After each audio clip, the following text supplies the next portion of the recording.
ঠিক করলো আজ রাতে রিহানের বাড়ি থেকে আগামীকাল বাড়ি খুঁজতে বেরোবে। একটি রিক্সা তাদের সামনে এসে দাঁড়ালে সৌম্য ইরাকে নিয়ে রিক্সায় উঠে পড়ে। রিক্সা চলতে শুরু করলে সৌম্য নিজ থেকে ইরার মাথা তার কাঁধে রেখে ইরাকে বাঁ হাতে জড়িয়ে ধরে। ইরা চোখ বুঝলো। হাজারটা দুঃখের মাঝে প্রিয় মানুষের কাঁধে মাথা রাখার সুখ তার কাছে এখনো আছে। সৌম্যের ভাষায় এটাই প্রকৃত এখনো আছে।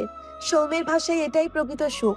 এই তো তারা বাড়ি হারিয়েও সুখী, দিব্যি সুখী, কারণ তাদের ভালোবাসা হারায়নি আর না কখনো হারাবে। মাগরিবের নামাজ পড়ে জায়নামাজে বসে সন্ধ্যা কতক্ষণ যে কাঁদলো তার ইয়াত্তা নেই। খুব করে চাইলো আল্লাহ সব ঠিক করে দিক, সুখ না দিলেও কিন্তু এত দুঃখ থেকে অন্তত মুক্তি দিক। কেঁদে কেটে জায়নামাজ ভাঁজ করে রাখে। আসমানি নওয়ানের ডাকে সন্ধ্যা তাকায় দরজার দিকে। মায়ের মতো একজনকে দেখে সন্ধ্যা দৌড়ে এসে ভদ্রমহিলাকে জড়িয়ে ধরে ফুপিয়ে ওঠে। আসমানি নওয়ান সন্ধ্যায় পিঠে হাত রাখে। আজ সারাদিন সে বাড়ি ছিল না। অনেকের সাথে কথা বলেছে, অনেক খুঁজেছে গত 3 বছরের এক ফোঁটা প্রমাণের আশায়, যা দিয়ে আকাশকে সামান্য হলেও কনভিন্স করতে পারে। কিন্তু সে ব্যর্থ হয়ে বাড়ি ফিরেছে। আর বাড়ি ফিরে সৌমের সাথে করা আকাশের ঘটনায় ভদ্রমহিলা রীতিমতো বড়সড় শক পেয়েছে। তিনি একটু বুঝতে পারছেন না আকাশ এসব কেন করছে। কি এমন শত্রুতা বাঁধলো যে আকাশ সৌমের পিছনে এভাবে উঠে পড়ে লাগলো। সন্ধ্যা বহু কষ্টে নিজেকে সামলে বলে, তোমার ছেলে এসব কিভাবে বলতে পারলো আম্মা? সৌম্য ভাইয়া অনেক কষ্ট পেয়েছে, আমার খুব কষ্ট হচ্ছে। তোমার ছেলেকে কিন্তু আমি ছাড়বো না বলে দিলাম। আসমানি নওয়ান সন্ধ্যার চোখের পানি মুছে দেয়, মৃদুস্বরে বলে, সৌম্য এখন কোথায়? সন্ধ্যা উত্তর দেয়, জানি না, অনেকবার কল করেছি কিন্তু প্রতিবারই ফোন বন্ধ দেখায়। আমার চিন্তা হচ্ছে। আসমানি নওয়ান কিছু একটা ভেবে বলে, তোর ভাইয়ের একটা বন্ধু ছিল যে, কি যেন নাম? রিহান ভাইয়া। হ্যাঁ হ্যাঁ, ওই রিহানকে একটা কল করে দেখো, সৌম্য কোথায় ও জানতে পারে। ও তো সৌম্যর বন্ধু। সন্ধ্যা মাথা নাড়ল। এটা তো তার মাথায় আসেনি। দুহাতে ভেজা মুখ মুছে সন্ধ্যা তার ফোন থেকে রিহানের নাম্বারে কল করে। প্রথমবারেই রিসিভ হয়। সন্ধ্যা বিচলিত কণ্ঠে বলে, রিহান ভাইয়া, আমার সৌম্য ভাইয়া কোথায় আপনি কি জানেন? ওপাশে রিহান চুপ থাকলো। অনেকগুলো মাস পর আজ সন্ধ্যার কণ্ঠ শুনল ছেলেটা। কণ্ঠ শুনেই বুঝেছে সন্ধ্যা কেঁদেছে হয়তো। সৌম্য ইরা তার বাসায় আসার পর সে ইরার থেকে সব শুনেছে। সৌম্য চাপা স্বভাবের, ওকে জিজ্ঞেস করলেও ও এড়িয়ে গিয়েছে। কিন্তু ইরা নিজ থেকেই বলেছে। রিহান আকাশের ফিরে আসা থেকে শুরু করে আকাশের প্রতিটি কর্মকাণ্ড শুনে অবাক হয়েছে। সন্ধ্যা ভালো নেই ভেবে ছেলেটার মুখ ব্যথার ছাপ। সে সন্ধ্যাকে পায়নি, কিন্তু সে সবসময় চেয়েছে সন্ধ্যা ভালো থাকুক। কিন্তু সন্ধ্যা ভালো নেই, এটা ভাবলেই রিহানের কষ্টের রেশ বেড়ে যায়। সন্ধ্যা কোনো রেসপন্স না দেখে আবার ডাকে, রিহান ভাইয়া। রিহানের ধ্যান ভাঙে, উত্তর দেয়, সৌম্য আমার বাড়িতে আছে। কথাটা বলে রিহান বেশ দনবনো করে বলে, তুমি কি কেঁদেছো সন্ধ্যা? সৌম্য রিহানের বাড়ি শুনে সন্ধ্যা স্বস্তির নিঃশ্বাস ফেলে। তবে রিহানের প্রশ্নে সে ভীষণ বিব্রত বোধ করে, ছোট করে বলে, সর্দি লেগেছে ভাইয়া, রাখছি। বলেই কল কেটে দেয় সন্ধ্যা। রিহান চোখ বুজে চাপা শ্বাস ফেলে। রিহানের ইচ্ছে ছিল সন্ধ্যার বাচ্চা হওয়ার পর, বাচ্চাটার বয়স কয়েক মাস হলে সে সন্ধ্যাকে বিয়ের প্রস্তাব দিবে। সন্ধ্যার পুরো জীবন এখনো পড়ে আছে। সারা জীবন তো কেউ একা থাকে না। সন্ধ্যাও দিনে দিনে আকাশকে ভুলে মুভ অন করবে, আর সন্ধ্যার সঙ্গী হবে সে। তার ভাবনা শুরু হতে না হতেই ইতি ঘটে গেল। রিহানের ভীষণ আফসোস হলো আকাশ ফিরে আসায়। কেন যেন রাগও হলো আকাশের উপর। আকাশ না ফিরলে সন্ধ্যা রানী তার হতো। সন্ধ্যার বাচ্চাকে সে ফেলতো না। সে সন্ধ্যার বাচ্চার বাবা হতো। তার কোনো প্রবলেম ছিল না। কিন্তু সব এক নিমেষেই ভেস্তে গেল আকাশ ফিরে আসায়। সৌম্য রিহানদের বাড়ি আছে, এটা সন্ধ্যা আসমানি নওয়ানকে জানালে ভদ্রমহিলা সন্ধ্যাকে নিয়ে রিহানদের বাড়ির উদ্দেশ্যে বেরিয়ে পড়েছে। আর দেরি করেনি। আকাশ সৌম্যকে বের করে দেওয়ার পর সৌম্য যে আর এই বাড়ি আসবে না, এটা তারা সবাই খুব ভালো করেই জানে। না জানার কথাও না। সৌম্য ভীষণ আত্মসম্মান বোধ সম্পন্ন ছেলে, তা সবার জানা। তার এজন্য আসমানি নওয়ান নিজেই সৌম্যের কাছে আসছেন। সন্ধ্যা রিহানদের বাড়ি চেনে, তাই অসুবিধে হয়নি। আসমানি নওয়ান মূলত আকাশের ব্যাপারে অনেক অজানা কথা সন্ধ্যা আর সৌম্যকে জানাতে চায়। এই পরিস্থিতিতে আকাশের ব্যাপারটি খোলসা করার ভীষণ প্রয়োজন বোধ করলো। সাথে এটাও জানাবে আকাশের স্মৃতি হারানোর কারণে সৌম্যকে চিনলেও উদ্ভট আচরণ করছে আর সন্ধ্যাকে চিনছে না। সন্ধ্যা আর আসমানি নওয়ান রিহানদের বাড়ির সামনে দাঁড়িয়ে আছে। সন্ধ্যা দুবারে কলিং বেল চাপলে রিহানের মা এসে দরজা খুলে দেয়। সন্ধ্যা রিহানের মাকে সালাম দিলে ভদ্রমহিলা গোমরা মুখে সন্ধ্যার সালামের উত্তর নেয়। সৌম্য সন্ধ্যা তার বাড়ি আসায় সে মোটেও খুশি নয়, কারণ তার ছেলের ছন্নছাড়া জীবনের জন্য সে সন্ধ্যাকেই দায়ী করে। রিহানকে হাজারবার বিয়ে করার কথা বলেও রাজি করাতে পারেনি। রিহানের উত্তর, সে এক্ষুনি বিয়ে করবে না, সময় লাগবে তার। তিনি খুব ভালোই বোঝে রিহান তাকে থামিয়ে রাখার জন্য এই কথা বলে। ছেলের এমন অবস্থা দেখলে কোনো মা মেনে নেয়? এই জন্যেই সন্ধ্যার দোষ না থাকলে সে সন্ধ্যাকেই দোষী মনে করে। আসমানি নওয়ান সন্ধ্যা বাড়ির ভেতর যায়, তাই ডাকে সৌম্য ভাইয়া বলে। বনুর গলা পেয়ে সৌম্য রুম থেকে বেরিয়ে আসে। সৌম্যের পরনে হাত কাটা একটা কালো টি শার্ট, কালো প্যান্ট। বেশিক্ষণ হয়নি রিহানের বাড়ি এসে পৌঁছিয়েছে। জ্যাকেট খুলে রেখে হাত মুখ ধুয়ে মাত্র বেরিয়েছে, তখনই বনুর গলা পেয়ে বেরিয়ে এসেছে। ভাইয়ের শুকনো মুখ দেখে সন্ধ্যার চোখের কোণে পানি জমে। দ্রুত পায়ে এগিয়ে এসে ভাইয়ের বুকে মাথা রাখে, জড়িয়ে ধরে শক্ত করে। তার ভাই তার প্রথম আশ্রয়স্থল। একসময় তার পাশে একটা মেয়ে পোকাও ছিল না, শুধু তার ভাইয়া ছিল। কত কষ্ট করে তাকে বড় করেছে তার ভাইয়া। বাবা মা সবার ভালোবাসা তার ভাইয়া একাই তাকে দিয়েছিল। সেই মানুষটা আজ যখন এত খারাপ পরিস্থিতির মধ্যে দিয়ে যায়, তখন সন্ধ্যা কি করে মানবে? দুঃখ তার হোক, কিন্তু তার ভাইয়া ভালো থাকুক। সৌম্য সন্ধ্যার মাথায় হাত রেখে ডাকে। বনু, সন্ধ্যা মাথা তুলে তাকায়, ভেজা কণ্ঠে বলে, ভাইয়া তোমার বাড়ি? সন্ধ্যার গলা বেঁধে আসে। সৌম্য মৃদু হাসলো, বোনের চোখের পানি মুছে দিয়ে বলে, এসব কেন ভাবছিস? আমি ঠিক আছে বনু। আমার কাছে ইরাবতী আর তুই আছিস তো, তোরাই তো আমার সবচেয়ে বড় সম্পদ। সন্ধ্যা মলিন মুখে তাকায়। আসমানি নওয়ান এগিয়ে এসে বলেন, সৌম্য আপা, আমার কিছু কথা আছে তোমার সাথে, বসবা একটু? সৌম্য আসমানি নওয়ানের দিকে তাকায়। ছেলের কাছে ভদ্রমহিলা যে ভীষণ আপসেট তা তাকে দেখেই বোঝা যাচ্ছে। সৌম্য সম্মতি দেয়। রিহান ড্রয়িং রুমে নিয়ে যায় সবাইকে। সৌম্যের দুপাশে ইরা আর সন্ধ্যা বসে। আসমানি নওয়ান সামনে বসে, আর এক পাশে রিহান বসে, যার দৃষ্টি সন্ধ্যার শুকনো মুখের দিকে। সন্ধ্যা বাইরে বের হলে মাঝে মাঝে রাস্তা থেকে দূর থেকে দেখতো। মাঝে অনেকগুলো দিন আর দেখা হয়নি। আসমানি নওয়ানের কথাই তার ধ্যান ভাঙে। জ্যাক ডালন্ট, যাকে আমরা সবাই জেডি বলে ডাকি। জেডি আকাশের স্কুল লাইফের ফ্রেন্ড। আকাশ যখন ক্লাস 5-এ পড়ে তখন তাদের বন্ধুত্ব হয়েছিল। ওদের বন্ধুত্ব স্কুল, কলেজ, এমনকি ভার্সিটি পর্যন্ত সবার চোখে পড়ার মতো ছিল। এমনও হয়েছে আকাশ জেডি মেসে গিয়ে 1 সপ্তাহ টানা থেকেছে। আকাশের বাবা আকাশকে নিতে গেলে আকাশ আসতো না। এই আলিশান বাড়ি রেখেও জেডির কাছে গিয়ে পড়ে থাকতো ছোটোখাটো মেসে। একজনের জায়গায় দুজন গাদাগাদি করে থাকতো। আমি আকাশের বাবার রাগ করলেও আকাশ সেসব গায়েই মাখতো না। এবি অ্যান্ড জেডি, এদের সম্পর্কটাই ছিল এমন যে ওদের নিয়ে পুরো দুনিয়ার মানুষ হাজারটা কথা বললেও ওরা দুজন দুজনের গলা ধরে থাকতো, কারোর কথা কানে নিত না। কলেজ লাইফ পর্যন্ত আমি আকাশ জেডি দুজনকে খুব ভালোভাবেই দেখলাম, কিন্তু ভার্সিটি ওঠার পর জেডি হঠাৎ ইংল্যান্ডে পাড়ি জমায়। আকাশ তখন দিশেহারা ছিল। জেডি তার 24 ঘন্টা একসাথে থাকার মতো বন্ধু ছিল। হঠাৎ এত কাছের বন্ধু কিছু না বলে না কয়ে চলে গেলে যেমন হয়, আকাশের অবস্থাও তেমন হয়েছিল। ভার্সিটির প্রথম সেমিস্টারে এক্সাম পর্যন্ত আকাশ দেয়নি জেডির শোকে। আমার আর ওর বাবার কাছে এসে বাচ্চাদের মতো বায়নাও করেছে জেডিকে বাংলাদেশে ফিরতে বলতে, কিন্তু জেডির সাথে আমাদের আকাশের মাধ্যমে পরিচয়। আমরা জানতাম না জেডি কোথায়, যোগাযোগও করতে পারিনি। দেখতে দেখতে সেকেন্ড সেমিস্টারও চলে আসে। আকাশের পড়ায় মন নেই, সে বন্ধুর শোকে তখন কাতর।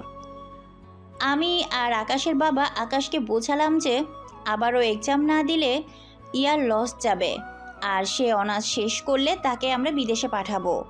যে দেশে জেডি গিয়েছে সেই দেশেই পাঠাবো। আকাশের কথা ছিল জেডি ভার্সিটি ভর্তি হওয়ার পর চলে গিয়েছে, ও ফিরলে তারা একসাথে এক্সাম দিবে, নয়তো সে একা একা উপরে ক্লাসে উঠে যাবে, যা আকাশের ভীষণ অপছন্দের ছিল।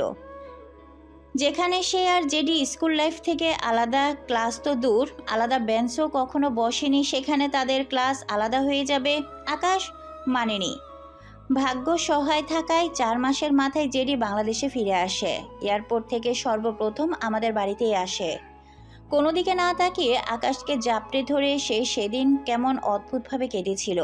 আমি আকাশের বাবা অবাক হয়েছিলাম।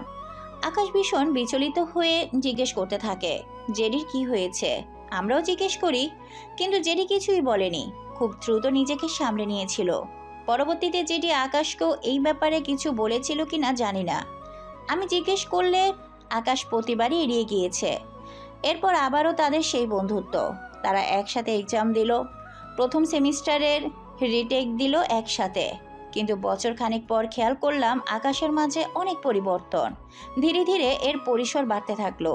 আকাশের উগ্রতা, চালচলন কেমন যেন হয়ে গেল। আকাশকে চিনতেই পারতাম না আমরা। আমার নিজেকে দিশাহারা লাগে। আমি কি করব, কোথায় যাব, কিচ্ছু বুঝতে পারছিলাম না। আকাশের আচরণে এত পরিবর্তন হয়েছিল যে ও রাতের ক্লাবে পর্যন্ত যেত। সারা রাত ক্লাবে কাটিয়ে সকালে বাড়ি ফিরত। একটানা কথাগুলো বলে আসমানি নওয়ান থেমে যায়। সন্ধ্যার দৃষ্টিতে বিস্ময়ে আসমানি নওয়ান খেয়াল করলেন তা।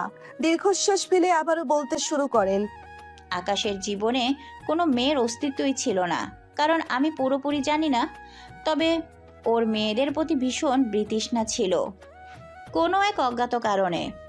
এটা বুঝেছিলাম যখন আমি ওকে ভালো পথে আনার জন্য বিয়ে দিতে চাইছিলাম।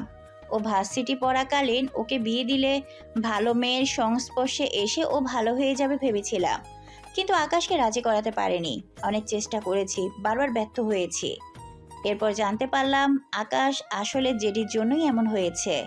ওই যে কথায় আছে, সঙ্গ দোষে লোহা ভাসে। আকাশের ক্ষেত্রেও তেমনই হয়েছিল। জেডির সব চাল চলন যেন আকাশ নিজের মাঝে নিখুঁতভাবে আয়ত্ত করে নিয়েছিল। আমার তখন জেডিকে অসহ্য লাগতো। ওর জন্যই আমার ছেলে সেদিন বেপথে গিয়েছিল। আমি জেডির সঙ্গ ছাড়ানোর জন্য অনেক চেষ্টা করেছি, কিন্তু আমি এখানেও ব্যর্থ হয়েছি। জেডি আর আকাশের বন্ধুত্ব বন্ধন এতটাই দৃঢ় ছিল, সেগুলো ঠুনকো কিছুতে ভাঙতো না। আমি অনেক চেষ্টা চালানোর পর একদিন সফল হই। যখন আকাশ আর জেডির 3rd ইয়ারের, তখন অরুণ আমাকে অনেক সাহায্য করেছিল এই ব্যাপারে। এরপর আকাশ ভার্সিটির সবার সামনে জেডিকে অপমান করেছিল খুব বাজেভাবে। জেডিও প্রিয় বন্ধুর থেকে এত অপমানিত হয়ে দেশ ছেড়ে চলে যায়। তারপর আকাশ কেমন যেন নির্জীব হয়ে যায়। আসমানি নওয়ান কথায় দাড়ি টানে। সৌম, ইরা, রিহান ভার্সিটি গিয়েছিল। যখন আকাশেরা লাস্ট ইয়ারে ছিল, তারা মাঝে মাঝে জেডি আর এফিকে দেখতো, আবার কখনো দেখতো না। তারা এত কিছু জানতও না। লোকমুখে শুধু শুনেছিল এফি জেডি 2 বন্ধু, এটুকুই। সকলের মুখে অজানা কৌতূহল। বোধহয় জানতে চাইছে আসমানি নওয়ান আর অরুণ কি এমন করেছিল যে এফি জেডি এদের এত ভালো বন্ধুত্ব মুহূর্তেই ভেঙে গেল। আসমানি নওয়ান এ বিষয়ে কিছু বললেন না, এটুকু স্কিপ করে আবারও বলতে শুরু করেন, আকাশ ভীষণ একরোগা টাইপ। ওকে যদি কোনো কিছু একবার বিশ্বাস করানো যায়, তাহলে সেখান থেকে বের করা খুব কঠিন। কয়েকদিন পর জেডি দেশে ফিরে আসে আকাশের পিছু পিছু ঘুরে, কিন্তু আকাশ তার জায়গায় স্ট্রিক। কিছুদিনের মাথায় আকাশ ওই সোনালি চোখের মণিজোড়া ঢেকে ফেলে কালো লেন্সে, কারণ জেডি ওর সোনালি চোখ পছন্দ করত। ও জেডিকে কষ্ট দেওয়ার জন্য, জেডির পছন্দ অ্যাভয়েড করার জন্য এই সিদ্ধান্ত নিয়েছিল। আমি নিষেধ করিনি, বরং বলেছিলাম ও অন্ধ হয়ে গেল লেন্স পরে থাকুক, তবুও জেডিকে ভুলে যাক। জেডির ছায়াও আকাশের উপর না পড়ুক, ভালো মানুষ হয়ে যাক, এটাই চেয়েছিলাম। দেখতে দেখতে আকাশের অনার্স শেষ হয়ে যায়। সে আমাদের জানায় সে ইংল্যান্ড পিএইচডি করতে যেতে চায়। আমরা নিষেধ করিনি, বরং ভেবেছিলাম ওখানে গিয়ে নতুন বন্ধু হবে, নতুন বন্ধু পেয়ে জেডিকে ভুলে যাবে। কিন্তু আমাদের ভাবনা সঠিক হয়নি। আকাশ ইংল্যান্ডে গিয়ে পড়াশোনা করেছে ঠিকই, সাথে নিজেকে গড়েছিল এক মাফিয়া হিসাবে, যে বিভিন্ন খারাপ কাজে জড়িত হয়ে গিয়েছিল। খুন খারাপি থেকে শুরু করে বিভিন্ন অবৈধ ব্যবসার সাথে জড়িয়ে গিয়েছিল। পিএইচডি শেষ করে আকাশ যখন বাড়ি ফিরল, তখন আমরা কেউ আকাশকে চিনতে পারিনি। সে কারোর কথা শুনতো না। বাসায় অনেক বড় বড় উচ্চ পদস্থ মানুষদের আসা যাওয়া থাকতো, যাদের সাথে আকাশের মেলামেশা ছিল। রাত বিরাতে বাড়ি ফেরা, কেউ একটু উঁচু গলায় কথা বললে হাত পা ভেঙে দেওয়া, আবার কাউকে কাউকে চোখের পলকে লাশ বানিয়ে দেওয়া। নিত্যদিন মদ্যপান করতো পানির মতো। মানুষ দিনে যে পরিমাণ পানীয় খায় না, তেমন মদ পান করতো আকাশ। সবই ছিল আকাশের নিত্যদিনের সঙ্গী। আমি স্তব্ধ হয়ে গিয়েছিলাম আকাশের বেশভূষায়। আকাশকে যতবার বোঝাতে গিয়েছি, আকাশ ততবারই গা ছাড়া ভাব ঠেকেছে, আমার সাথে হেয়ারি করেছে। অবাক করার ব্যাপার ছিল, জেডি ইংল্যান্ড থাকলেও জেডির সাথে আকাশ তার সম্পর্ক সেদিনও জোড়া লাগায়নি। একরোখা জেডি আকাশ জেডিকে বরাবরের মতোই দূরে সরিয়ে রেখেছিল। আমি অধৈর্য হয়ে গেলাম। মনে হলো আকাশকে বিদেশে পড়তে পাঠানোই আমার জীবনের সবচেয়ে বড় ভুল। আমি আর না পেরে আকাশকে শাসন করতে গেলাম, চিৎকার চেঁচামেচি করলাম, থাপ্পড় মারলাম। আকাশ সেদিন অনেক রেগে গিয়েছিল। পুরো বাড়ির জিনিস সব তছনছ করে রাগ নিয়ে আবারও পাড়ি জমিয়েছিল ইংল্যান্ড, যা আজ থেকে 3 বছর আগের কথা। আজ আকাশের স্মৃতি সেখানেই আটকে আছে। কথাগুলো বলতে গিয়ে আসমানি নওয়ানের গলা বেঁধে আসে, চোখের কোণে জলকণা। সবাই কেবল অবাক হয়ে শুনছে আকাশের সেই কালো অতীত। কৌতূহল জেগেছে, তাহলে মাঝের আকাশ এত ভালো কিভাবে ছিল? আসমানি নওয়ান নিজেকে সামলে আবারও বলে, আমি অনেক কেঁদে কেটে অসুস্থতার দোহাই দিয়ে অনেক কষ্টে আকাশকে দেশে ফিরিয়ে এনেছিলাম। খুব কৌশলে আকাশের সাথে কাজ করেছিলাম। আকাশের করা সব কিছুতেই আমি পেছন থেকে তালা লাগিয়েছিলাম। এরপর শেষমেশ আকাশকে রিহাবে পর্যন্ত পাঠিয়েছিলাম। দীর্ঘ 1 বছর আকাশ রিহাবেই ছিল। আমি বা আকাশের বাবা কেউ একদিনের জন্য আকাশকে দেখতে যায়নি। 1 বছরের মাথায় খবর আসলো আকাশ ভীষণ অসুস্থ হয়ে পড়েছে। আর টিকতে না পেরে ছুটে গিয়েছিলাম আমার ছেলের কাছে। আকাশের চুল দাড়ি সব বড় হয়ে গিয়েছিল, কেমন পাগলের মতো দেখাচ্ছিল। উস্কো খুস্কো রোগা আকাশকে দেখে বুকটা ফেটে যাচ্ছিল। 1 বছর বুকে পাথর চেপে ধরেছিলাম। ছেলের ভালোর জন্য যতটা কঠোর হতে হয় হয়েছিলাম, তার ফল সেদিনই পেয়েছিলাম বাচ্চাদের মতো আকাশকে। সে আমাকে দেখে সেদিন বাচ্চাদের মতো নিঃশব্দে চোখের পানি ফেলেছিল। 2 হাতে আমার পা জাপটে বলেছিল, মা, তোমার পায়ে পড়ে আমি বাড়ি নিয়ে যাও মা। এখানটা খুব অন্ধকার জানো, আমার দম বন্ধ লাগে। আমার এখানে থাকতে খুব কষ্ট হয়। আমি তোমায় কথা দিচ্ছি, আমি আর খারাপ কাজের সাথে নিজেকে জড়াবো না। আমি ভালো হয়ে যাবো মা। আমাকে তোমার সাথে বাড়ি নিয়ে যাও। আমায় মন ভরে প্রকৃতি অনুভব করতে দাও। আমার আর কিচ্ছু চাই না মা। এই অন্ধকার ঘরে আমাকে আর রেখে যেও না, দয়া করো মা। আকাশের চোখ বেয়ে গড়িয়ে পড়া অশ্রুতে আমার 2 পা ভিজে ছিল সেদিন। দীর্ঘ রাত পেরিয়ে সকালে যেমন সূর্যের আলো দেখতে পায়, তেমনি সেদিন আমি আমার আকাশের অন্ধকার জীবন থেকে আলোকিত জীবনের আশারা এক নতুন সকাল দেখেছিলাম। আকাশকে বাড়ি নিয়ে আসলাম। সে তার বাবার ব্যবসায় জয়েন করলো। আমার ছেলেটা ভালো হয়ে গেল। জন্ম থেকে যেটুকু রাগ ছিল সেটাই মাঝে মাঝে অ্যাপ্লাই করতো। তাছাড়া আমার ভীষণ বাধ্য ছিল। এরপর আকাশের মতামতের বিরুদ্ধে গিয়ে সন্ধ্যার সাথে বিয়ে দিলাম। আমার বিশ্বাস ছিল আমি যে আকাশকে গড়েছিলাম সেই সন্ধ্যাকে ঠিক একদিন ভালোবাসবে। আমার বিশ্বাস সত্যি প্রমাণিত হলো, কিন্তু তার পরিণতি এমন হবে খোনাক করেও টের পাইনি। সকলে স্তব্ধ হয়ে বসে আছে। সন্ধ্যার চোখ থেকে টুপটুপ করে পানি গড়িয়ে পড়ে। কেন কাঁদছে সে জানে না। রিহাবে বলা আকাশের অসহায়ত্বে ঘেরা কথাগুলো বলার সময় আকাশের অবস্থা যেন সন্ধ্যার চোখে ভাসলো। আকাশ এত কষ্ট করে সেই লাইফটিকে ফিরে আবারও সেই পথে চলে গিয়েছে।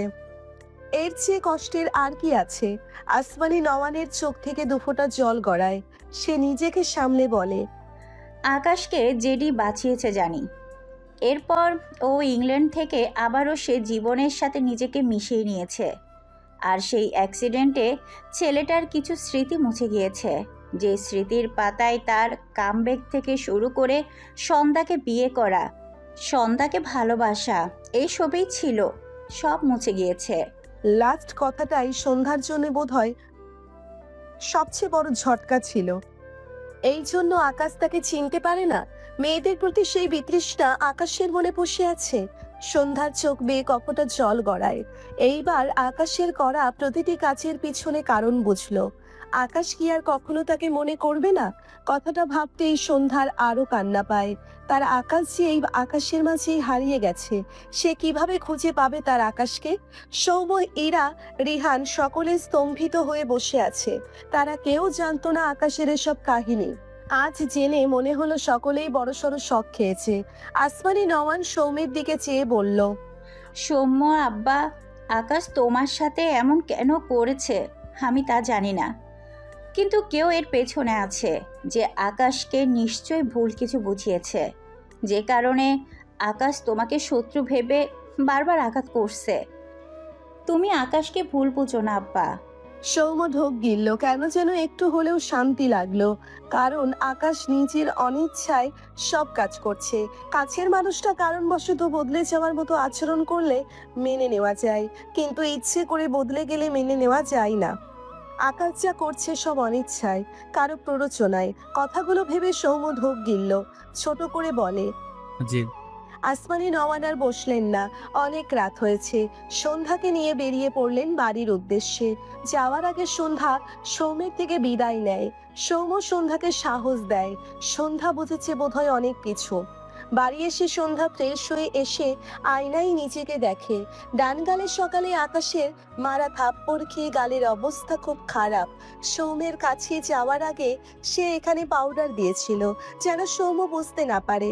এমনিই তার ভাইয়ের কত দুঃখ, তার দুঃখে সৌম্য ভাইয়াকে আর ব্যতীত করতে চায়নি। সন্ধ্যার মন ছটফট করে আকাশকে দেখার জন্য। সেই আকাশ, যে আকাশের মাঝেই কোথাও না কোথাও তার আকাশের অস্তিত্ব মিশে আছে। কিন্তু বাড়ি এসে আকাশকে দেখেনি। আকাশ বোধহয় সেই সকালে বেরিয়েছে আর বাড়ি ফেরেনি। আসমানি নওয়ান বাড়ি এসে ফ্রেশ হয়ে নেয়। এরপর সে সন্ধ্যার জন্য ঘরে ভাত আনলে সন্ধ্যা আয়নার সামনে থেকে সরে এসে বিছানায় বসে। ভদ্রমহিলা সন্ধ্যার পাশে বসে সন্ধ্যাকে নিজ হাতে খাবার খাইয়ে দেয়। সন্ধ্যা জেদ করে না, চুপচাপ খেয়ে নেয়। আসমানি নওয়ান সন্ধ্যাকে খাওয়ানো শেষ, প্লেট রেখে আসে। এরপর সে সন্ধ্যার পাশে বসে সন্ধ্যার গালে হাত রেখে মলিন গলায় বলে, আমি মা হয়ে আকাশকে সঠিক পথে ফিরিয়ে আনতে অনেক কষ্ট সয়েছি মা। আমার হয়তো আর সে ধৈর্য নেই। এবার আকাশকে সঠিক পথে আনার ভার তুই নিবি তো মা? সন্ধ্যা ছলছল চোখে তাকায়। সে বোধহয় বড় হয়ে গেল। এতদিন সবাই তার দায়িত্ব পালন করেছে, কখনো তার সৌম্য ভাইয়া, আবার কখনো তার আকাশ। এবার দায়িত্ব এসে পড়েছে তার উপর। সন্ধ্যা নিজেকে শক্ত করে। সে আকাশের পাশে না থাকলে আর কে থাকবে? সে আকাশের প্রতি কখনো কঠোর হবে, কখনো বা নমনীয় হবে। আর এভাবেই ঠিক একদিন আকাশ আবারও আগের মতো হয়ে যাবে। আবারও তাকে মনে করবে। এই সবই তো তার দায়িত্ব। সে যে আকাশের সন্ধ্যা মালতী। ঘড়ির কাঁটাই রাত 1টা। আকাশ বাড়ি ফিরেছে মাত্র। চারপাশটা অন্ধকার দেখে ভীষণ বিরক্ত হলো। ঘরে যাওয়ার জন্যে সামনের দিকে পা বাড়ায়। পরনে সাদা প্যান্ট, সাদা শার্ট, তার উপর সাদা জ্যাকেট। স্বভাব সুলভ আকাশ ডান বামে মাথা নাড়ায়। কয়েক পা এগিয়ে হঠাৎ ডান দিকে কিছু একটা চোখে পড়ে। আকাশ সাথে সাথে আবারও ডান দিকে মাথা ঘোরায়। মায়ের ঘরের লাইট জ্বালানো, দরজা বরাবর বিছানো। এদিকে ফিরে কম্বলের নিচে সন্ধ্যা ঘুমিয়ে আছে। কিন্তু আকাশের যেটা অবাক লাগলো, সন্ধ্যা ঘুমাতে ঘুমাতে হাসছে। আকাশ ভ্রু কুঁচকে তাকায়। এই মেয়ে সত্যি সত্যি কি পাগল নাকি? ঘুমিয়ে ঘুমিয়ে আবার কেউ হাসে? আকাশ এগিয়ে গিয়ে দরজার সামনে দাঁড়ায়।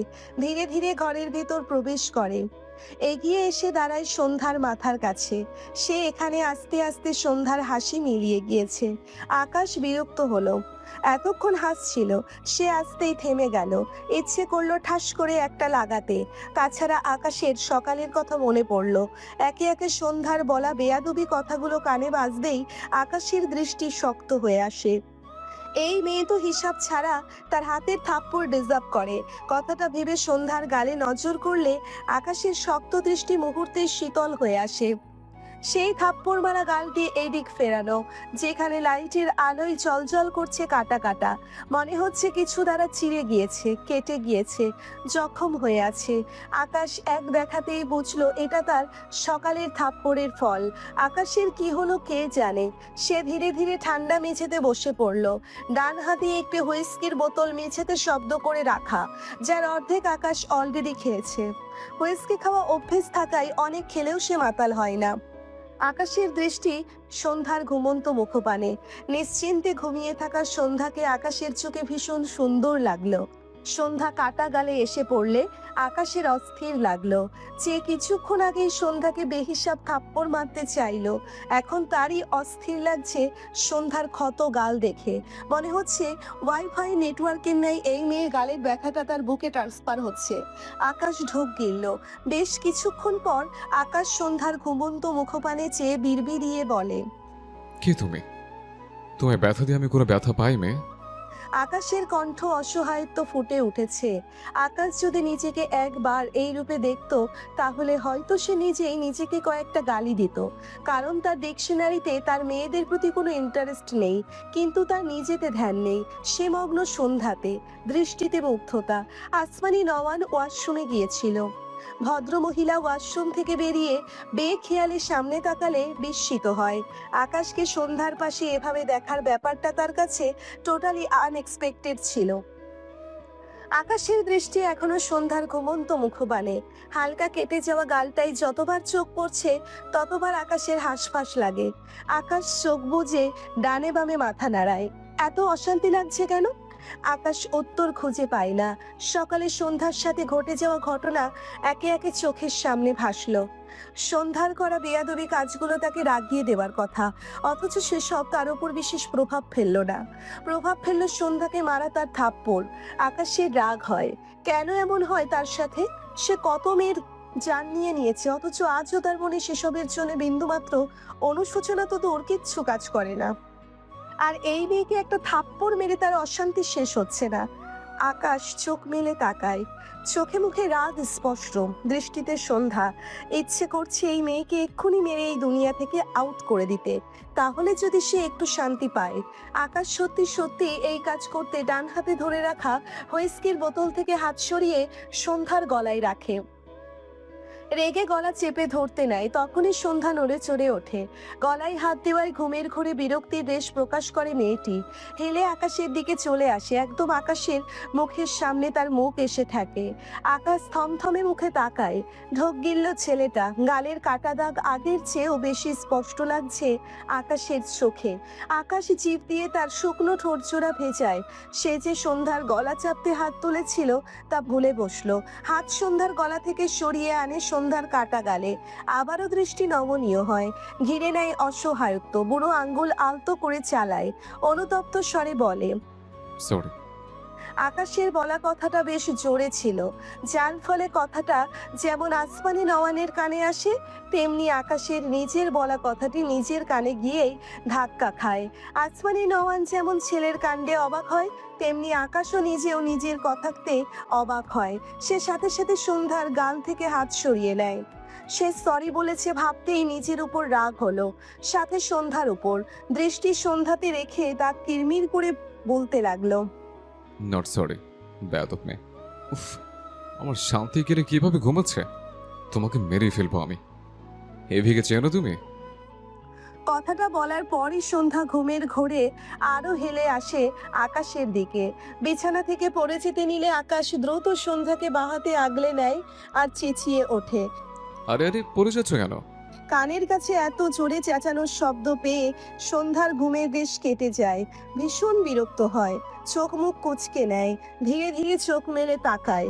তীব্র আলোয় ঠিক করে তাকাতে পারছে না, তবুও ঘুম ঘুম চোখে দেখার চেষ্টা করে। সর্বপ্রথম দুটো তীক্ষ্ণ দৃষ্টি সন্ধ্যার ঘুমের রেশে ভরা ঝাপসা চোখে পড়ে। হঠাৎ ঘুম ভেঙেই এরকম একটা দৃশ্য দেখে সন্ধ্যা ভীষণ ভয় পেয়ে চেঁচিয়ে ওঠে। আকাশ সন্ধ্যার ঘুম ঘুম মুখ দেখছিল ভীষণ মনোযোগ দিয়ে, কিন্তু সন্ধ্যার চেঁচানোই তার কাজে বিঘ্ন ঘটে, সাথে ধ্যান ভাঙে। রাগলো বেশ। কটমট দৃষ্টিতে তাকাই সন্ধ্যার দিকে, কড়া ধমক দেয়। শাট আপ বেয়াদব মেয়ে। ধমক খেয়ে সন্ধ্যা ঝাঁকি দিয়ে ওঠে। ভালোভাবে তার মুখের সামনে বিদ্যমান মুখটি খেয়াল করলে দেখলো এটা আকাশ। আকাশকে দেখে সন্ধ্যার ভ্রু কুঁচকে যায়। তার মনে হলো সে স্বপ্ন দেখছে। আকাশ তার কাছাকাছি আসবে এটা তো বাস্তবে সম্ভব নয়। চোখে মুখে এখনো ঘুমের রেশ মেয়েটার। সে ভালোভাবে চোখ মেলে এবার, বাহাতে চোখ কচলে তাকায়। না, এটা তো স্বপ্ন মনে হচ্ছে না, একদম সত্যি মনে হচ্ছে। আকাশ তার দিকে রেগে তাকিয়ে আছে। সন্ধ্যা ঢোক গিলল। সে ঠিক বুঝতে পারছে না সে আকাশের কাছে কিভাবে এলো। সে তো তার আম্মার সাথে তার আম্মার ঘরে বিছানায় ঘুমিয়েছিল। তাহলে এদিকে আসমানি নওয়ান নীরব চোখে চেয়ে আছে। সে আসলে আকাশের ভাবগতি বুঝতে চাইছেন। তার কেমন যেন অদ্ভুত লাগছে। আকাশ সন্ধ্যার প্রতি থেকে থেকে ভীষণ নমনীয় হয়ে যায়, একদম আগের মতো। ব্যাপারটি তিনি কিছুক্ষণ আগে নিজ চোখে না দেখলে তো বুঝতেই পারতেন না। সন্ধ্যা নড়াচড়া করতে গেলে বুঝলো সে আকাশের হাতের উপর। মেয়েটি সত্যিই বুঝলো না সে আকাশের কাছে, তাও আবার একেবারে আকাশের কোলে এসে পড়েছে। সে আবারও আকাশের দিকে তাকায়, জিভ দিয়ে ঠোঁট ভিজিয়ে কিছু বলতে চায়। তখনই আকাশ সন্ধ্যাকে ফেলার জন্য হাত আলগা করলে সন্ধ্যা বাঁ হাতে আকাশের শার্টের কলার চেপে ধরে চেঁচিয়ে বলে, একদম ফেলবেন না আমাকে। আকাশ ঢিলে হাত শক্ত করে নেয়, চোখ ছোট ছোট করে তাকায়। সন্ধ্যার কথার ধরনে মনে হচ্ছে মেয়েটি তাকে আদেশ করছে।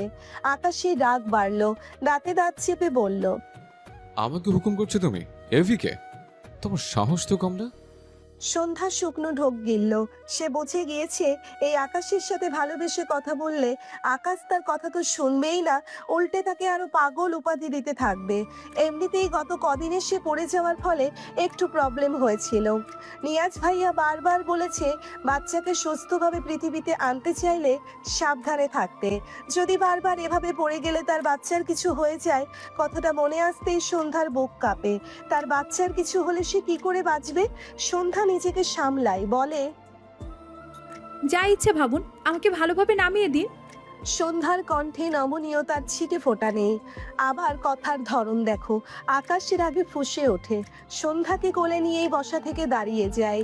সন্ধ্যার দিকে চেয়ে রাগান্বিত স্বরে বলে, নামাবো না, ছুঁড়ে ফেলবো তোমাকে, একদম বাড়ির বাইরে গিয়ে পড়বে। সন্ধ্যা ভীত চোখে তাকায়। আকাশ সত্যি সত্যি তাকে ছুঁড়ে ফেললে তার বাচ্চার কি হবে? এ পর্যায়ে আসমানি নওয়ান এগিয়ে এসে বলে, আকাশ জান্নাতকে ভালোভাবে নামিয়ে দাও। মায়ের কথায় আকাশ আরো চটল। তার মা এই বাইরের ছেলে মেয়ের জন্য এত দরদ কেন দেখায় তার বুঝে আসে না। মায়ের দিকে চেয়ে রেগে বলে, বললাম তো নামাবো না। সন্ধ্যা ঝাঁকি দিয়ে ওঠে, দৃষ্টি আকাশের দিকে।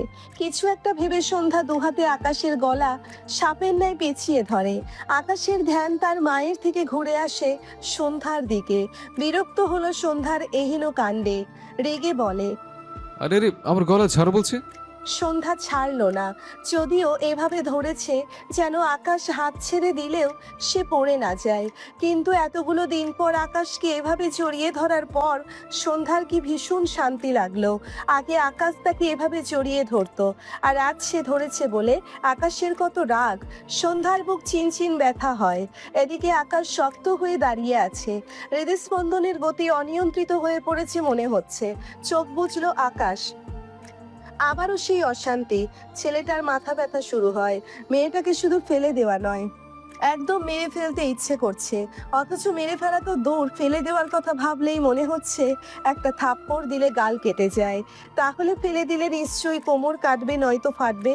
এই ভাবনাটুকু আকাশকে বারবার বাধা দিচ্ছে। আকাশ ঢোক গিলল। এমনি এই মেয়ের জন্য সে শান্তি পায় না, তার উপর মেয়েটা অদ্ভুত সব বিহেভ করে। আকাশ চোখ বুজে রেখেই রুড়ো কণ্ঠে বলে, গলা ছাড়ো, আমাকে এভাবে ধরছো কেন? সন্ধ্যা চোখ বুজে নিয়েছিল। আকাশের কণ্ঠে চোখ মেলে। খারাপ লাগে আকাশকে ছেড়ে দেওয়ার কথা ভাবলে। সে আকাশের গলা ধরেছে পড়ে যাওয়ার ভয়ে, কিন্তু ছাড়ছে না কেন তা বললে হয়তো আকাশ আবারও তাকে পাগল বলবে। সন্ধ্যা নিজেকে সামলে আকাশের মতো করেই রুড়ো কণ্ঠে উত্তর দেয়, আমার ইচ্ছা। আকাশ সাথে সাথে চোখ মেলে, চোয়াল শক্ত হয়।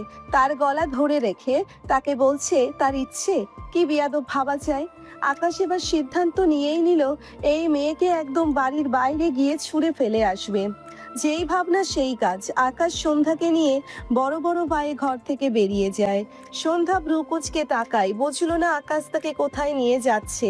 আসমানি নওয়ান আকাশের পিছু পিছু আসে, বলে, আকাশ, ওকে কোথায় নিয়ে যাচ্ছ? আকাশ কিছু বলে না। সে তার মতো এগোচ্ছে, আর নেয়াই যাচ্ছে না মেয়েটাকে। তার সাথে একের পর এক বেয়াদবি করছে। আসমানি নওয়ান পায়ের গতি বাড়িয়ে আকাশের সামনে দাঁড়িয়ে যায়।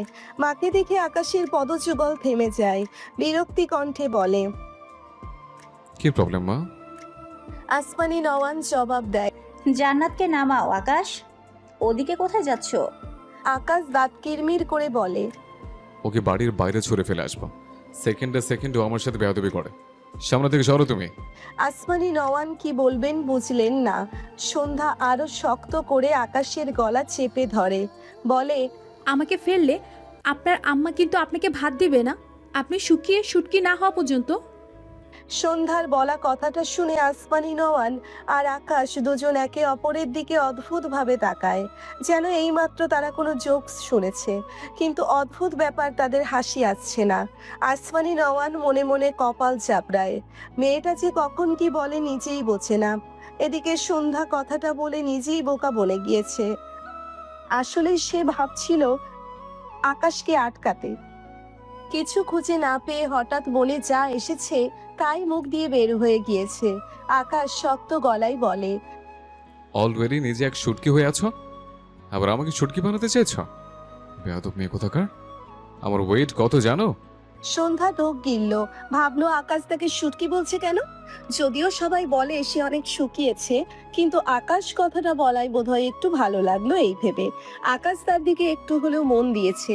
আসমানি নওয়ান দুই ছেলে মেয়ের ভিত্তিহীন কথায় হতাশ হলেন। এসব সাইডে রেখে আকাশের উদ্দেশ্যে বলে। আকাশ, ওকে নামিয়ে দাও। আকাশ রেগে বলে। নামাবো না ওকে। আসমানি নওয়ান রাগতে গিয়েও রাগলো না। আকাশের সাথে এখন রাগ দেখিয়ে লাভ নেই বুঝলো। সে আকাশকে বিব্রত করতে কথাটা ঘুরিয়ে বলে, তাহলে কি সারা রাত জান্নাতকে কোলে নিয়ে রাখতে চাইছো? আকাশ থতমত খেয়ে তাকায় মায়ের দিকে, বিরক্ত হয়ে বলে, আমি কেন একে সারা রাত কোলে নিয়ে থাকবো? স্ট্রেঞ্জ। তুমি নিজেই ভেবে দেখো, কখন থেকে জান্নাতকে কোলে নিয়ে আছো। আকাশ থমথমে মুখে তাকায়। সন্ধ্যা আকাশের গলা জড়ানো দুহাত ঢিলে করে, মাথাটা সামান্য পিছিয়ে এনে তাকাই আকাশের দিকে। আকাশের যদি সব মনে পড়তো তবে আজকের দিনগুলো অন্যরকম হতো। আকাশ তার আর তার ভাইয়ার সাথে এমন অমানবিক আচরণ করার কথা ভাবতেও পারতো না। কিন্তু এখন সব এলোমেলো। আকাশ দৃষ্টি ফিরিয়ে সন্ধ্যার দিকে তাকিয়ে বলে। বললাম তো ওকে ছুড়ে ফেলবো। সন্ধ্যা অসহায় চোখে তাকায়। আকাশের দৃষ্টি সন্ধ্যার অসহায়ত্বে ঘেরা দৃষ্টির সাথে মিলিত হয়। সেকেন্ডের মাথায় আবারও সন্ধ্যার কাটাগালে দৃষ্টি পড়লে আকাশ ফোঁস করে শ্বাস ফেলে। মনে হচ্ছে তার কোনো প্রবলেম হয়েছে। মেয়েটাকে আঘাত করার জন্য আগে তাকে প্রিপারেশন নিতে হবে, নয়তো তার দ্বারা কিছুতেই এই কাজটা হচ্ছে না। উল্টে এক আঘাত দিয়ে তার শুধু অশান্তি লাগছে। এই অশান্তি থেকে বাঁচতে তার এখান থেকে এক্ষুনি যাওয়া উচিত বলে মনে হলো। অতঃপর আকাশ আস্তে করে সন্ধ্যাকে নামিয়ে দেয়। আকাশের কাণ্ডে সন্ধ্যা অবাক হলো। আসমানি নওয়ানো। আকাশ সত্যি সন্ধ্যাকালে নামিয়ে দিল, তাও আবার এত ভালোভাবে। আকাশের এখানে দাঁড়ায় না, উল্টে ঘুরে এক পা এগোতে গিয়েও কি যেন ভেবে আবারও এদিকে ফিরে তাকাই সন্ধ্যার দিকে, শক্ত করে বলে, মুড নেই তাই বেঁচে গেল, পরের বার বাঁচবে না, কনফার্ম। কথাটা বলে আকাশ জায়গাটি প্রস্থান করার জন্য দ্রুত পা চালায়। 2-3 সিঁড়ি গ্যাপ দিয়ে দিয়ে উপরে উঠে যায়, যেন পালিয়ে গেল। সন্ধ্যা চেয়ে রইল আকাশের দিকে। আকাশের বলা পরের বার বাঁচবে না কথাটা মাথায় ঘুরছে। এই মানুষটা তার ভালোবাসা। আচ্ছা, সে কি এই মানুষটার ভালোবাসা নয়? তাকে কি একটুও মনে নেই? সন্ধ্যার মুখখানা মলিন হয়। আসমানি নওয়ান সন্ধ্যার কাঁধ ধরে নিজের দিকে ফেরায়, থুতনিতে হাত রেখে মৃদু হাসে। ভদ্রমহিলার হাসিতে সন্ধ্যা অবাক হয়। আসমানি নওয়ান বোঝানোর স্বরে বলেন, তুই আমার আকাশের ভালোবাসার জান্নাত। একটা কথা মনে রাখবি, ভালোবাসা কখনো মরে না। আমার আকাশের ভালোবাসাও মরেনি। ও অস্বীকার করলেও ওর মাঝে তোর প্রতি ভালোবাসার সুপ্ত অবস্থায় জীবিত আছে, যার প্রমাণ আমি আজ পেলাম। তুই শুধু ধৈর্য রাখিস মা। সন্ধ্যার চোখ জোড়া ঝাপসা হয়। সত্যিই আকাশ এখনো তাকে ভালোবাসে? তবে কবে আবারও ডাকবে সোনা বউ বলে? ডাকবে তো? একদিন আকাশ নিজেই তাকে জড়িয়ে ধরবে তো? তাকে আর তার ভাইয়াকে আবারও ভালোবাসবে? আসমানি নওয়ান সন্ধ্যাকে নিয়ে তার ঘরে যায়। সন্ধ্যা চুপচাপ যায় তার আম্মার সাথে। সিঁড়ির দিকে একবার তাকায়, আকাশকে দেখতে পায় যদি আকাশ ততক্ষণে তার ঘরে চলে গিয়েছে, তাই আর দেখা মিলল না। দীর্ঘশ্বাস ফেলল সে। ঘড়ির কাঁটা তখন 1:30 ঘরে। সৌম্য ডান কাত হয়ে শুয়ে আছে, ডান হাত মেলে রাখা। যেখানটায় ইরা মাথা রেখে ঘুমিয়ে আছে বালিশ নেই এমন নয়, ইরার অভ্যেস এটা। সে বিছানায় একটার বেশি বালিশ রাখে না ইচ্ছে করে, রাখলেও তাদের থেকে কয়েক হাত দূরে রাখে। প্রথম দিন সৌম্য ইরার এই কাণ্ডে অবাক হয়ে জিজ্ঞেস করলে ইরা উত্তরে বলেছিল, আমাকে তোর বুকে মাথা রাখতে দিবি সৌম্য? কখনো কখনো তোর হাতের উপরও না হয় মাথা রাখবো। সারা রাতে যদি তোর বুক হাত যদি ব্যথা হয়ে যায়, পরের দিন মালিশ করে দিয়ে সব ব্যথা সারিয়ে দিব। সেদিনের বলা কথাটা ভেবে সৌম্য একটু হাসলো। তাকায় ঘুমন্ত ইরার পানে, বা হাত ইরার গালে রেখে মৃদু স্বরে বলে, আমার ইরাবতী। এরপরে সৌম্য বাহাতে ইরাকে তার দিকে একটু টেনে নিয়ে কম্বল দিয়ে দুজনকে আরেকটু ঢেকে নেয়। ইরার কপালে কপাল ঠেকিয়ে চোখ বুজে ঘুমানোর চেষ্টা করে। মিনিট দুয়েকের মাথায় মনে হলো পাশের ঘরে কেউ চেঁচামেচি করছে। কিছু সময় পেরোলে সৌম্যের মনে হলো চেঁচামেচি একজন নয়, বরং দুজন করছে। সৌম্যের কপালে ভাঁজ পড়ে। এত রাতে কারা এভাবে গলা উঁচু করে কথা বলছে বুঝলো না। প্রায় 5 মিনিটের মাথায় জিনিসপত্র ছুঁড়ে ফেলার শব্দ হয়, সাথে মেয়ে কণ্ঠে চেঁচিয়ে বলা স্পষ্ট কণ্ঠের কিছু কথা ভেসে আসে সৌম্যের কানে। এখনো এত দরদ কেন ওই 2 ভাই বোনদের জন্য তোর? ওই মেয়ের পেটে নাকি বাচ্চা, তবুও ওকে চাস? লজ্জা শরম সব বিকিয়ে দিয়েছিস তাই না? আর ওই ছেলের প্রতি বা এত দরদ কেন? ওকে বাড়ি উঠতে দিলি বলেই তো ওই মেয়ে এই বাড়ি পা রাখলো। যত অশান্তি হয়েছে আমার, বাইরের মানুষ ঘরে এসে ঘাপটি মেরে থাকবে, আর সেই সব শাস্তি পোহানো লাগবে আমার। সৌম্য ততক্ষণে চোখ মেলে তাকিয়েছে। রিহানের মায়ের গলা চিনতে এবার একটুও অসুবিধে হয়নি তার। সৌম্য ঢোক গিলল। এবার রিহানের কণ্ঠ ভেসে আসে, সৌম্য এখানে একেবারে থাকতে আসেনি মা, প্লিজ ওকে নিয়ে কিছু বলো না। ও আমার বন্ধু, বিপদে পড়ে এখানে এসেছে। আমি ওইটুকু করতে না পারলে আমি কেমন বন্ধু হলাম বলো তো? লাগবে না এরকম বন্ধু। ওর জন্য আজ তোর জীবনের কোনো ঠিক ঠিকানা নেই। দয়া করে চুপ করো, ওরা ঘুমিয়েছে। তুমি কি চাইছো এই মাঝরাতে ওদের বের করে দিই? রিহানের মা রেগে বলে, পারলে তাই দে, আমায় একটু শান্তি দে। ওদের দেখলেই আমার গা জ্বলে যায়। সেখানে ওদের মেহমানদের মতো আপ্যায়ন করতে হচ্ছে আমার। আর যদি এই ছেলের সাথে সম্পর্ক রেখেছিস তো আমার সাথে তোর সম্পর্ক থাকবে না, এই বলে দিলাম আমি। এরপর আর শোনা গেল না। দুজনেই নীরব হয়ে গিয়েছে। এদিকে রিহান আর তার মায়ের কথোপকথন শুনে সৌম্যের বুক ভার হয়ে আসে। গায়ে চড়ানো কম্বল সরিয়ে ইরাকে ছেড়ে ধীরে ধীরে উঠে বসে সে। সামান্য নড়াচড়ায় ইরার ঘুম ভেঙে যায়।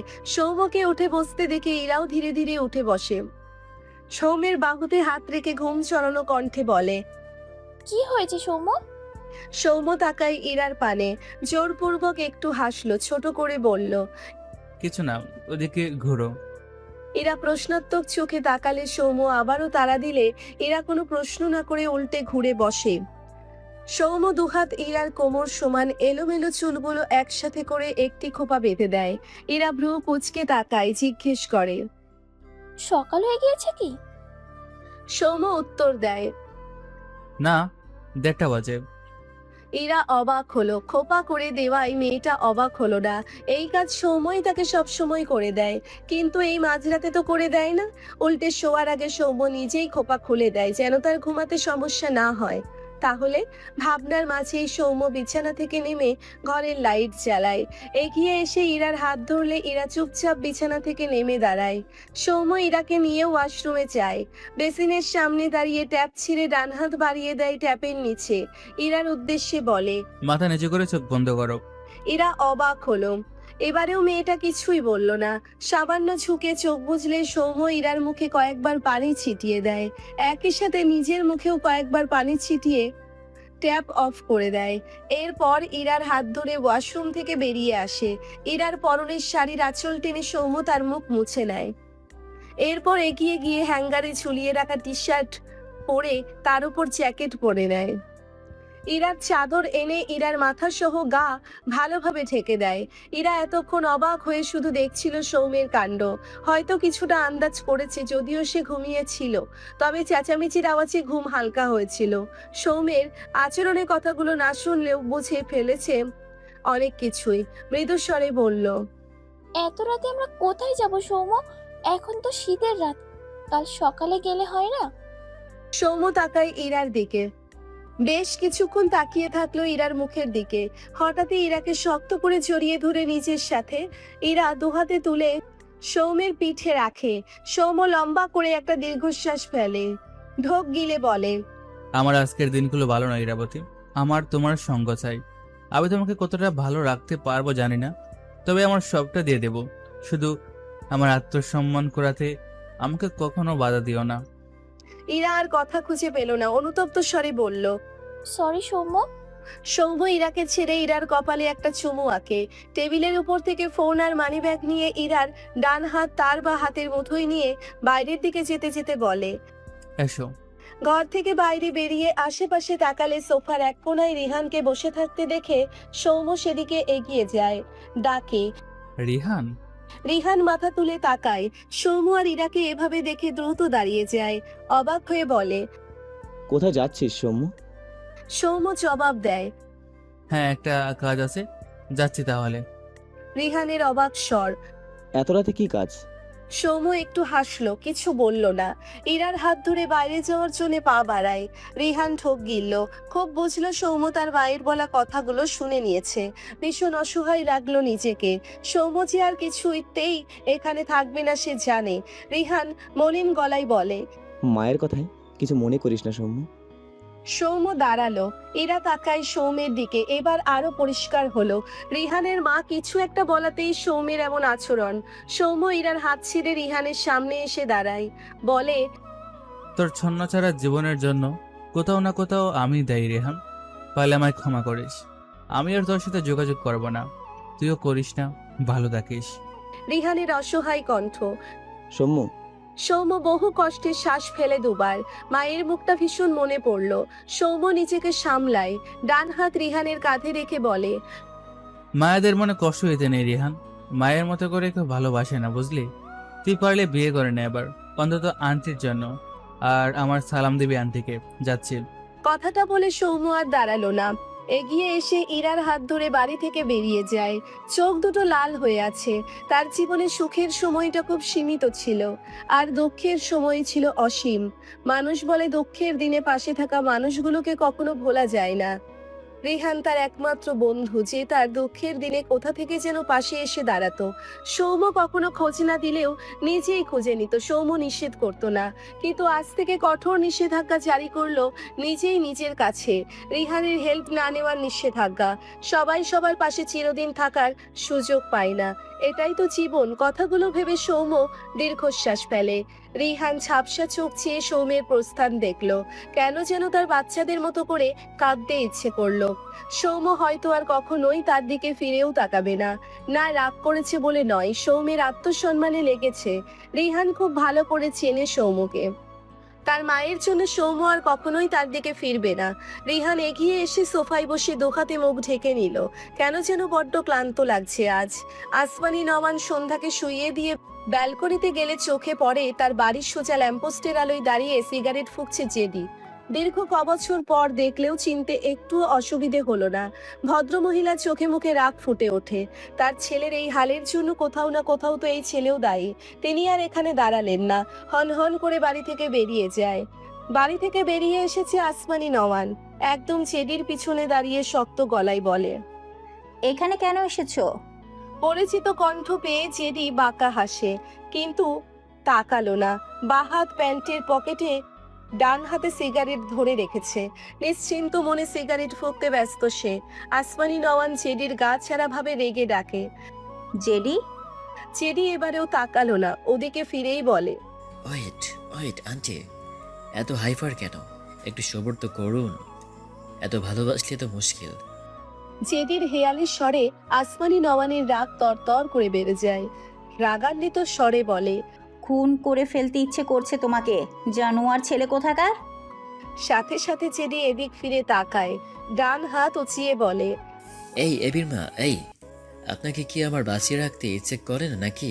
হ্যাঁ, আসমানি নওয়ান শক্ত চোখে চেয়ে বলে। আকাশকে তুমি এসব ভুলভাল বুঝিয়েছো তাই না? জেডি হাতের সিগারেট ছুঁড়ে ফেলে অবাক হওয়ার ভান করে বলে, রিয়েলি? ওয়াও, আর কি করেছি লিস্টগুলো যদি বলতেন। আসমানি নওয়ান ভ্রকুচকে তাকায়। তার কেন জেডিকে সন্দেহ হয় না? সে জেডিকে আকাশের মতোই চেনে, একসময় ছেলের মতোই থেকেছে তার সাথে। সৌম্য আর সন্ধ্যার সাথে জেডির ইহজন্মে কোনো কানেকশন থাকার কথা নয়, তাহলে কে এর পেছনে? আসমানি নওয়ানকে চুপ দেখে জেডি বাঁকা হেসে বলল, আমাকে আর এবিকে আলাদা করার জন্য যে গেম আপনি খেলেছিলেন, এ কথা যদি এবি একবার জানতে পারে তখন আপনার কি হবে মিসেস আসমানি নওয়ান? আসমানি নওয়ানের মুখে ভয়ের ছাপ ফুটে ওঠে। জেডি হাসে, শব্দ করে হাসে। আসমানি নওয়ানকে ভয় পাইয়ে দিয়ে সে যেন ভীষণ আনন্দিত। আসমানি নওয়ান নিজেকে সামলায়, শক্ত গলায় বলে, আকাশ কিচ্ছু জানবে না, কিচ্ছু না। এত বছরও যখন প্রুফ দিতে পারোনি, আজও তুমি পারবে না জেডি, নেভার। জেডির হাসির মাত্রা দীর্ঘ হয়, শব্দটা ছড়িয়ে পড়ে চারিদিকে। ধীরে ধীরে জেডির হাসি হালকা হয়, ঠোঁটের কোণের পাকা হাসি ঝুলিয়ে রলে। এবার কি জানবে আর কি জানবে না সব তো সময় বলবে এবির মা, ওরফে মাই সুইট হার্ট আন্টি। দেখতে রহো কে হতে হ্যায়। আসমানি নওয়ান ঢোক গিলল, একটা থেকে বের হতে না হতেই আর একটা হাজির। জেডির কথা শুনে মনে হচ্ছে ও কিছু জট পাকাচ্ছে। আকাশ যদি কিছু জানে তাহলে তার কি হবে? জেডি আসমানি নওয়ানের এক্সপ্রেশনে গা গুলিয়ে আসে, কয়েক পা পিছিয়ে যায়, হাসতে হাসতেই বলে, love you my sweetheart aunty. আপনি ঠিক এভাবেই ভয় পাবেন। এমন আপনাকে দেখলে ঝক্কাস লাগে, এন্ড মেরা দিল বহুত খুশ হো যাতা হ্যায়। আসমানি নওয়ান শক্ত চোখে চেয়ে দেখে জেডিকে। জেডির হাসি মনে হচ্ছে তার গায়ে আগুন ধরিয়ে দিচ্ছে। সন্ধ্যা অনেকক্ষণ থেকে এপাশ ওপাশ করছে, তার চোখে ঘুম নেই। আসমানি নওয়ান কোথায় গিয়েছে কে জানে। সন্ধ্যা এ নিয়ে মাথায় ঘামায় না। আকাশ চলে যাবার পর আসমানি নওয়ান নিজেই অফিস সামলান। কখন কোথায় কোন কাজে চলে যায় সন্ধ্যা জানে না, তবে অফিসের কাজেই হঠাৎ চলে যায়। প্রথম 2 মাস তিনি নিজেও ভীষণ অসুস্থ ছিলেন, এরপর নিজেকে শক্ত করে কাজে মন দিয়েছে। সন্ধ্যার অবাক লাগে তার আম্মাকে দেখলে।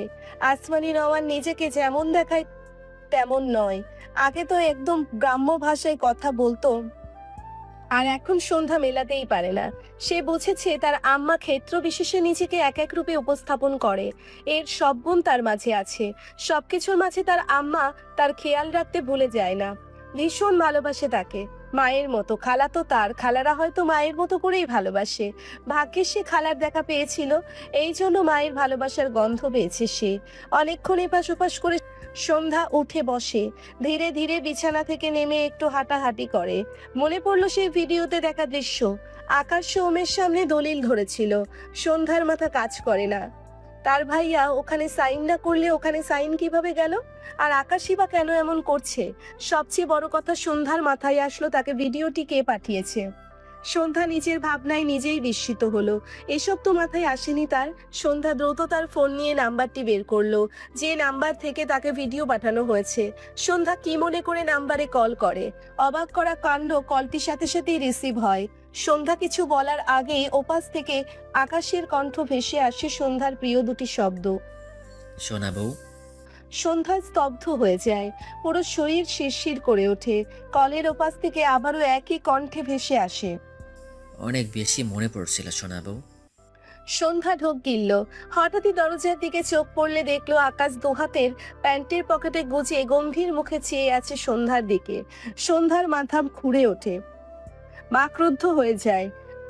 আকাশ এখানে থাকলে ফোনের ওপাশে কে? নাকি ফোনের ওপাশেই আকাশ, আর তার সামনে দাঁড়ানো লোকটা আকাশ নয়? সন্ধ্যার মাথা ভোঁ করে ঘুরছে, কি হচ্ছে তার সাথে?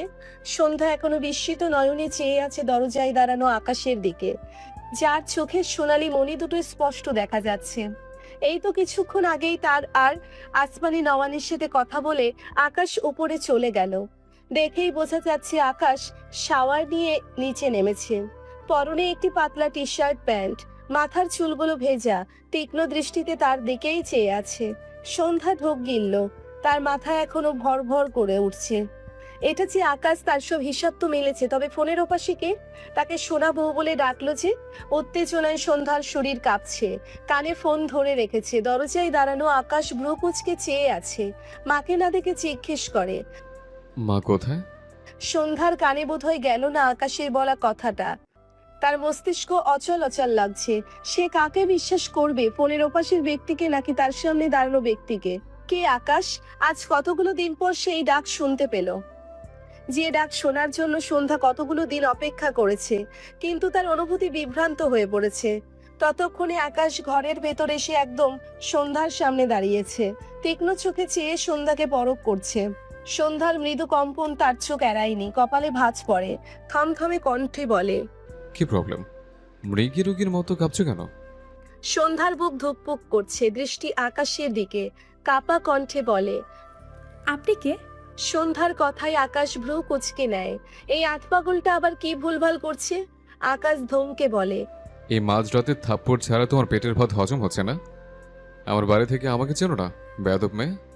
সন্ধ্যা ঝাঁকি দিয়ে ওঠে, এখনো কানে ফোন ধরে রেখেছে। সন্ধ্যা কি বলবে বুঝলো না।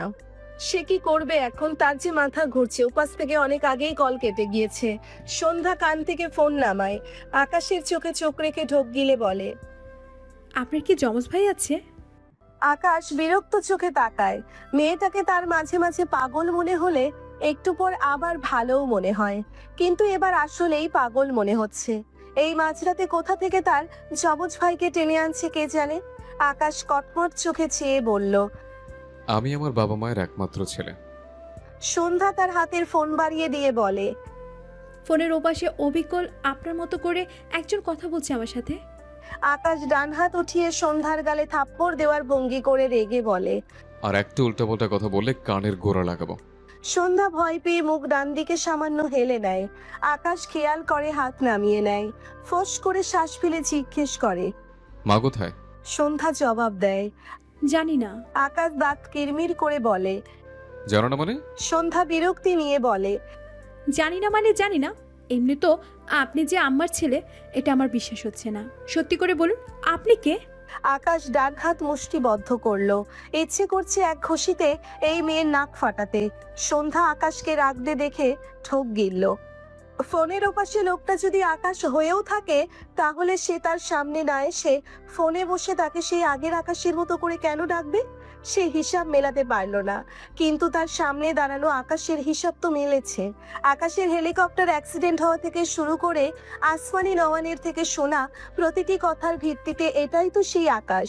সন্ধ্যা নিজেকে শান্ত করে বলে। আমি সত্যি বলছি, ফোনের ওপাশে আপনার কণ্ঠের মতো করে কেউ কথা বলছে। বিশ্বাস না হলে আপনি দেখুন। আকাশ সন্ধ্যার দিকে চেয়েই খপ করে ফোনটা নেয়। যদি এর কথা সত্যি না হয়, তবে এই মেয়েকে আছে থাপড়েই পাগল থেকে সুস্থ বানাবে। ডায়াল কলের প্রথম নাম্বারে কল করে ফোন লাউডে দেয়। ওপাশ থেকে অরুণ বলে ওঠে। হ্যালো সন্ধ্যা। অরুণের কণ্ঠ পেয়ে সন্ধ্যা বিস্ময় দৃষ্টিতে তাকায়। আকাশ কটমট চোখে চেয়ে আছে সন্ধ্যার দিকে। সন্ধ্যা আকাশের হাত থেকে ফোন এক প্রকার ছিনিয়ে নিয়ে নাম্বার চেক করে। না, এটাই তো সেই নাম্বার। অরুণ এই নাম্বার কোথায় পেল? সন্ধ্যা বিচলিত কণ্ঠে বলে। অরুণ ভাইয়া, এই নাম্বার থেকে কিছুক্ষণ আগে একজন অবিকল আকাশের কণ্ঠে কথা বলেছে। কে সে অরুণ ভাইয়া? অরুণ থমথমে মুখে বলে। আমি সরি, আমার ফোন থেকে। বাকিটুকু বলার আগেই কেউ একজন অরুণের হাত থেকে ফোন কেড়ে নিয়ে আবারও আকাশের কণ্ঠে ডাকে। এই শোনাবো। সন্ধ্যা কেঁপে উঠল। আবারও আকাশের কণ্ঠে সেই ডান শুনতে পেয়ে তার মাথা আবারও ভন ভন করতে থাকে। তাকায় তার সামনে দাঁড়ানো আকাশের দিকে। আকাশ স্বাভাবিক, তার মুখাবয়বে অবাক হওয়ার বিন্দুমাত্র ছাপ নেই। সন্ধ্যা কিছু বলার আগে আকাশ সন্ধ্যার হাত থেকে ফোন কেড়ে নিয়ে ফোন কানে নিয়ে হুঙ্কার ছেড়ে বলে। জ্যাক, তোর জিভ টেনে ছিঁড়ে ফেলবো আমি। ওপাশে জেডির মুখ থমথমে হয়ে যায়, কপালে ভাঁজ পড়ে। এত রাতে আকাশ সন্ধ্যা একসাথে কেন বুঝলো না? তাকাই অরুণের দিকে, যে তার দিকে খেয়ে ফেলা দৃষ্টিতে চেয়ে আছে। জেডি গলা ছেড়ে নিজ ফর্মে ফিরে বলে। এভি তুই কোথায়? আকাশ রাগে ফোঁসফোঁস করতে করতে বলে। জাহান্নামে। জেডি বাহাতে কপালের ঘাম মুছলো। আকাশ তার কণ্ঠ নকল করে কথা বলার ব্যাপারটা ভীষণ অপছন্দ করে, তাও আবার সেখানে যদি মেয়ে রিলেট থাকে। ভার্সিটিতে এ নিয়ে তুলকালাম বেঁধেছিল একবার, কিন্তু সে কি করে জানবে ওই মেয়ের পাশে আকাশ আছে? জেডি নিজেকে সামলে হেসে বলে, আমি বুঝেছি তুই দুনিয়ার কোনো এক অগ্নিকুণ্ডের উপর বসে আছিস, তোর নেশে চলছে, সেগুলোর উপর দিয়ে ধোঁয়া সরু বের হচ্ছে, আর তোর ধোঁয়ায় আমি ঘিয়ে নেমে একাকার হয়ে যাচ্ছি মাইজান। আকাশের রাগান্বিত স্বরে বলে, আর একবার আমার কণ্ঠ নিয়ে ফাজলামি করলে তোকে জবাই করে ফেলবো। কথাটা বলেই আকাশ রেগে সন্ধ্যার ফোন সর্বশক্তি দিয়ে আছাড় মারে। সন্ধ্যা ভাবনায় মশগুল। ফোনের ওপাশে অরুণের পর যে কথা বলল তাকে আকাশ জ্যাক বলে ডাকলো, আর সেই লোকটাই আকাশের কণ্ঠ নকল করে তার সাথে এভাবে কথা বলছিল। আকাশের কথার ধরনে তো তাই মনে হলো, কিন্তু ওই লোকটা একদম হুবহু আকাশের কণ্ঠ কিভাবে নকল করলো? আর তাকে সেই শোনাবো ডাক। ভাবনার মাঝেই আকাশকে তার ফোন আছাড় মারতে দেখে সন্ধ্যা বিস্ময় দৃষ্টিতে তাকায়। দ্রুত এগিয়ে যায় তার ফোনের দিকে, একদম গুঁড়ো গুঁড়ো হয়ে গিয়েছে, এই ফোন আর নেওয়া যাবে না। সন্ধ্যা আকাশকে কিছু বলার আগেই দেখলো আকাশ হনহন করে বেরিয়ে গেল এই রুম থেকে।